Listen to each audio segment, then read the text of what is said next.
Z, Kiwi FM. 102.2 Auckland. The Radio Wammo Breakfast. The voice of the creative economy. With Vincent Heeringa.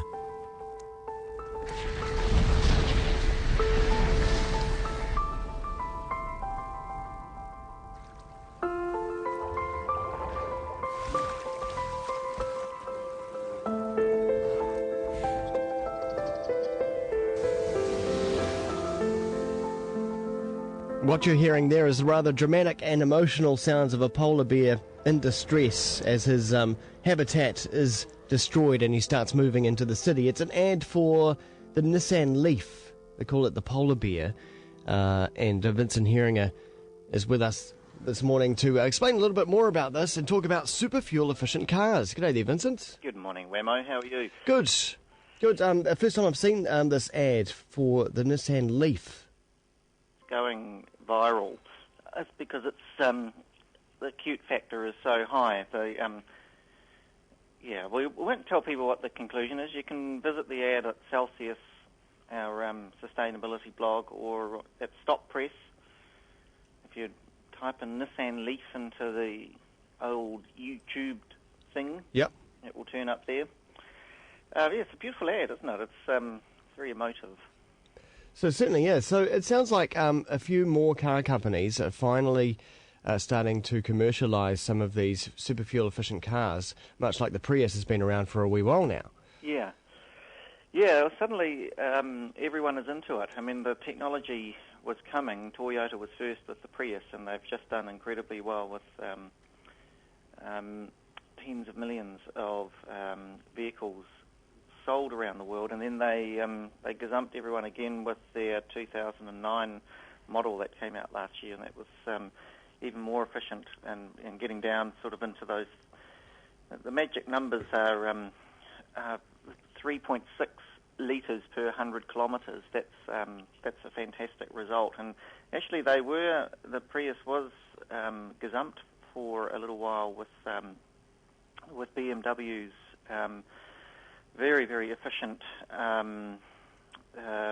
BMW 1 Series, which is it's a diesel that had a switch-on, switch-off technology, so the engine switches off when you come to the lights. Yeah. And that got down to, I think it was 3.9 litres per 100 kilometres. And just to put that in context, an ordinary family car, like, what did your family have when you were growing up, Wammo? I remember we had a Maxi. It's an Austin Maxi? An Austin Maxi, yeah. Yeah, well, what an admission.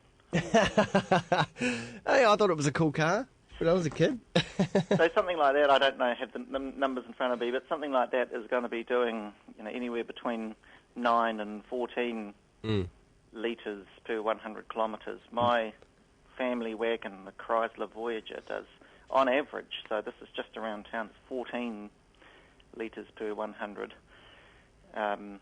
So in an ordinary family car, like a Camry or something like that's going to be sitting at 6 or 7. Yeah.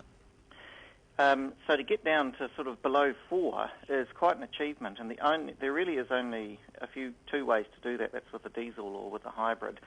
But the problem with the diesels, of course, is that they still do emit a small amount, and I think the hybrids do too, because they still have petrol or some sort of combustion fuel engine in them. But the cars, there's an absolute race for the bottom now, and the next one to be released, which is really probably the main rival of the Priuses tomorrow, is the Honda Insight will be released in New Zealand. And this is it looks very similar to a Prius actually, but Honda were really the first on the market with the Insight, which is really the first commercial hybrid, but they got outdone by Prius. Okay. What about some of the other companies? What are Ford doing? Ford have I drove it the other day. It's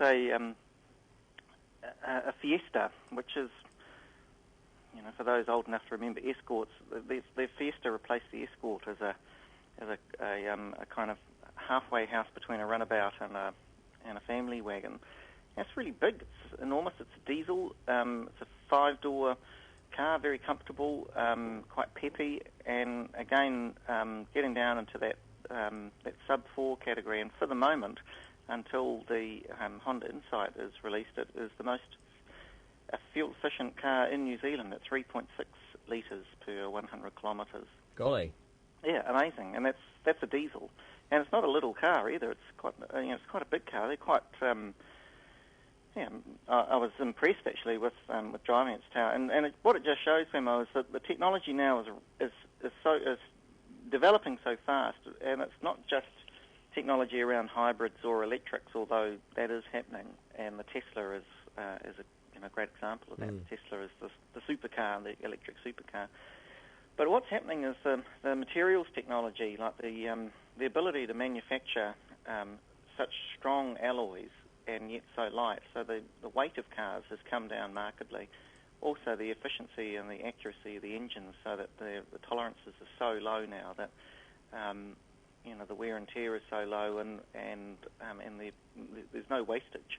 But I guess what some people want to know is do some of these cars, like the Ford Fiesta that you've test driven, does it have any guts? Yeah, they are still little cars, and if you're used to a little car, a runabout, you will know that they have good acceleration around town if you've got one person in it. But you're not going to outdrag a Monaro or a Valiant Charger or something, in that league. Yeah. But on the other hand, let's face it, most of our driving is done around CBDs and short run. And in a carbon-constrained world, there really is only one direction for cars to go in, and that is lighter and cheaper. Yeah. And I remember sitting through a briefing with Honda when the Honda R&D leader was here, and he put the two constraints, zero emissions and zero fuel use on the board, and said there's really only one solution to this, and it's electric.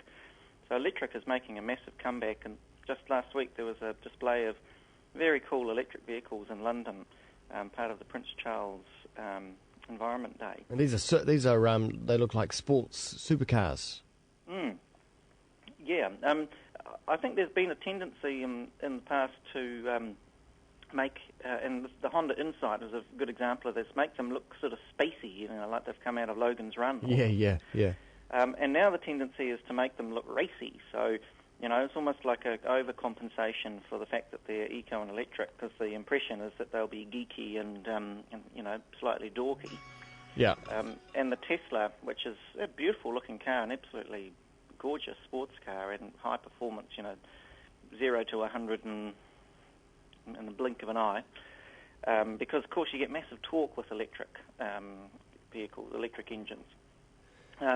So yeah, the latest electric cars are looking fantastic. They all look like Lotuses, don't they? Yeah. Do you ever foresee a time when rather than these big Holden Commodores and Fords screaming around Bathurst, that they'll be electric in the future? Yes, I do actually. I think there will be a time when that happens. I certainly think that the age of the big car is not over.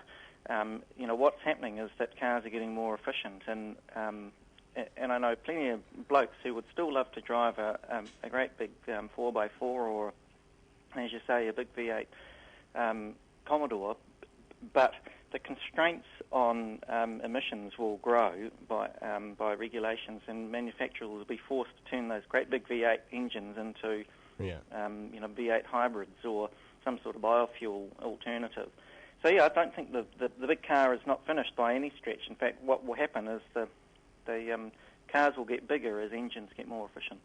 Cool. Thanks very much, Vincent. Pleasure, Wammo.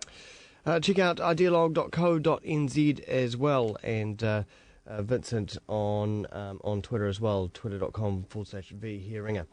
It's now 29 minutes.